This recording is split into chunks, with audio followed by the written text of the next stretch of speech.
Hello everyone, welcome to my channel. अगर आप हमारे चैनल पे नए हैं तो प्लीज़ हमारे चैनल को सब्सक्राइब कीजिए। सब्सक्राइब करने के बाद इसके साइड में जो बेल आइकन है उस पर प्रेस कीजिए। यहाँ आपको ऑल का ऑप्शन मिलेगा, उस पर सेलेक्ट कीजिए सो दैट हमारे नए वीडियोस की अपडेट आपको मिलती रहेगी। हमारे वीडियोस देखने के बाद उन्हें लाइक कीजिए, शेयर कीजिए सभी के साथ। शेयर करने के बाद प्लीज़ नीचे जाके कमेंट करके बताइए कि आपको हमारे वीडियोस कैसे लगे। Thank you so much. Hello students, good morning to all of you. Myself JP sir and you are watching this channel. Okay students, in the previous lecture we have learned about negative sentence of present perfect continuous tense. But today we are going to start our new topic and the last pattern of this tense and its name is interrogative sentence. Okay students, first of all आप सभी को पता है कि interrogative sentence को हिंदी में प्रश्नार्थ वाक्य कहा जाता है, राइट। सो फ्रेंड्स, प्रश्नवाचक वाक्य होते क्या हैं इसकी चर्चा हमने इसके पहले के टेंस में की थी, राइट। प्रश्नवाचक वाक्य दैट मीन्स अगर आप किसी से क्वेश्चन पूछ रहे हैं सो उसे हम इंग्लिश में इंट्रोगेटिव सेंटेंस कहते हैं। So friends, you know two kinds of interrogative sentence in English. Okay, first is to start with helping verb, that means helping verb से शुरू होने वाले प्रश्नार्थ वाक्य, and second is to start with WH, that means WH से शुरू होने वाले प्रश्नार्थ वाक्य, right। So सबसे पहले इस पैटर्न को समझने के लिए हमें इंट्रोगेटिव सेंटेंस की सेंटेंस पैटर्न को समझना होगा, राइट स्टूडेंट्स। सो आइए देखते हैं कि इस सेंटेंस की वाक्य रचना क्या है। ओके, सो जैसा कि आप लोगों को मैंने एक शॉर्ट ट्रिक सिखाई थी पहले के टेंस में, क्या सिखाई थी आप लोगों को याद होगा कि हमें सिर्फ और सिर्फ हेल्पिंग वर्ब और मेन वर्ब पर कॉन्सेंट्रेट करना होता है। अगर आपको हेल्पिंग वर्ब और मेन वर्ब पता है तो आप किसी भी टेंस की सेंटेंस पैटर्न के थ्रू से सीख सकते हैं। So friends, you know interrogative sentence में हम करते क्या हैं। ओके, इंट्रोगेटिव सेंटेंस का रूल ये है कि कोई भी हेल्पिंग वर्ब है उसे हम उठाकर सब्जेक्ट के पहले लिख देते हैं, राइट। ओके, एक बार मैं फिर से रिपीट कर रहा हूं, ध्यान दीजिएगा। सब्जेक्ट के पहले हेल्पिंग वर्ब को यूज किया जाता है, राइट। सो यहां पे आप देख सकते हैं कि हेल्पिंग वर्ब में हैव बीन या हैज बीन है, बट कल के नेगेटिव सेंटेंस के लेक्चर में मैंने आप सभी को समझाया था कि अगर हेल्पिंग वर्ब के रूप में दो वर्ड आते हैं that means have been, okay, so हमें उसे क्या करना होता है, सेपरेट करना होता है।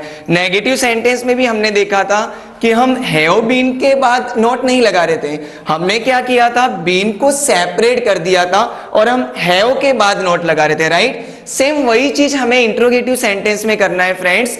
हमें करना क्या है कि बीन को अलग कर देना है और हैव हैज को सब्जेक्ट के पहले ले लेना है। ओके, सो सेंटेंस पैटर्न तैयार होती है have oblique has plus subject plus been plus V1 plus ING then object and then extra word. Okay, आप सभी को पता ही है कि सिर्फ हेल्पिंग वर्ब और मेन वर्ब में चेंज हो रहा है, बाकी सभी टेंस में आपने देखा था कि सेंटेंस पैटर्न चाहे वो पॉजिटिव सेंटेंस हो, चाहे नेगेटिव सेंटेंस हो, चाहे इंट्रोगेटिव सेंटेंस हो या फिर नेगेटिव इंट्रोगेटिव सेंटेंस हो, सभी में आपने देखा था कि सेंटेंस पैटर्न सब कुछ वही की वही आती है। सब्जेक्ट की पोजीशन सेम वही है, ऑब्जेक्ट की पोजीशन सेम वही है और एक्स्ट्रा वर्ड भी सेम वही है। सिर्फ और सिर्फ हम ओनली वन चेंज करते हैं and that is helping verb and main verb. Okay, so आइए देखते हैं, इसका एक एग्जांपल मैंने लिखा है जिससे आपको ये पैटर्न अच्छे से समझ में आवे।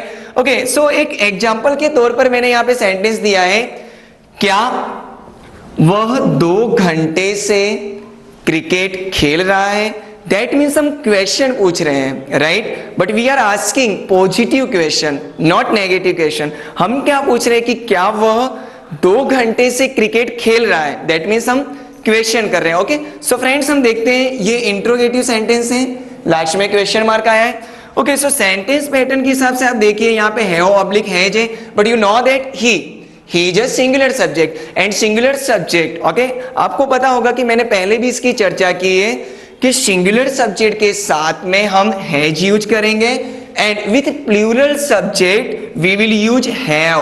Alright, once again I am repeating, with plural subject we will use have as helping verb and with singular subject we will use has helping verb. Alright friends, so देखते हैं कि यहाँ पर ही सिंगुलर सब्जेक्ट है, so we will use has. Alright, so sentence हमारा तैयार होता है has he been. Okay, then main verb आया है. सो फ्रेंड्स इसमें मेन वर्ब क्या है? खेल रहा है, दैट मीन्स खेलना. उसे हम इंग्लिश में कहते हैं play, but here ING form, so ये प्लेइंग हो जाएगा. राइट, अब वो क्या खेल रहा है? That means object. So object क्या आएगा फ्रेंड्स यहाँ पे? Cricket. Alright, so and last में 2 घंटे से, so for 2 hours. Alright, so हमारा सेंटेंस पूरा तैयार होता है has he been playing cricket for 2 hours. लेकिन हमें याद रखना है कि लास्ट में क्वेश्चन मार्क लगाना नहीं भूलना है, क्योंकि ये क्वेश्चन मार्क ही इंडिकेट करता है कि हमारा जो सेंटेंस है वो इंट्रोगेटिव सेंटेंस है.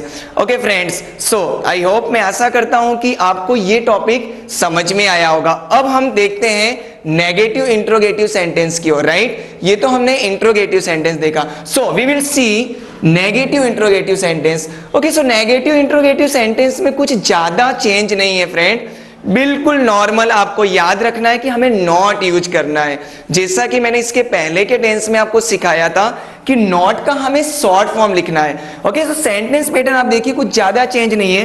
हैव का हमने हैवंट कर दिया, जस्ट बिकॉज हैव नॉट का शॉर्ट फॉर्म हैवंट होता है. Then has not, so has not का शॉर्ट फॉर्म हमने क्या कर दिया? Hasn't. Alright friends, and then subject, then been, then first form, then ing, then object and then extra word. Okay, मैं यहाँ पे साइन इसलिए दे रहा हूं कि आप समझ सको कि सब कुछ सेम टू सेम है. Only one change and that is haven't and hasn't. Okay, so not का हमें शॉर्ट फॉर्म यूज करना था, so we will use haven't, and has not का शॉर्ट फॉर्म होता है hasn't. Alright friends, so I hope ये pattern आपको समझ में आया होगा. अब इस टॉपिक को सीखने के लिए मैंने कोई न्यू सेंटेंस नहीं दिया है, उसी सेंटेंस को हम नेगेटिव में बना देते हैं जिससे आपके माइंड में कंफ्यूजन ना हो. क्या वह 2 घंटे से क्रिकेट नहीं खेल रहा है? Only one change and the word negative sentence. Alright, so negative में आपको पता है कि नहीं वर्ड आएगा. आप देख सकते हैं यहां पे क्या था? क्या वह 2 घंटे से क्रिकेट खेल रहा है? बट यहां पे क्या है फ्रेंड्स? क्या वह 2 घंटे से क्रिकेट नहीं खेल रहा है? That means it shows negative interrogative.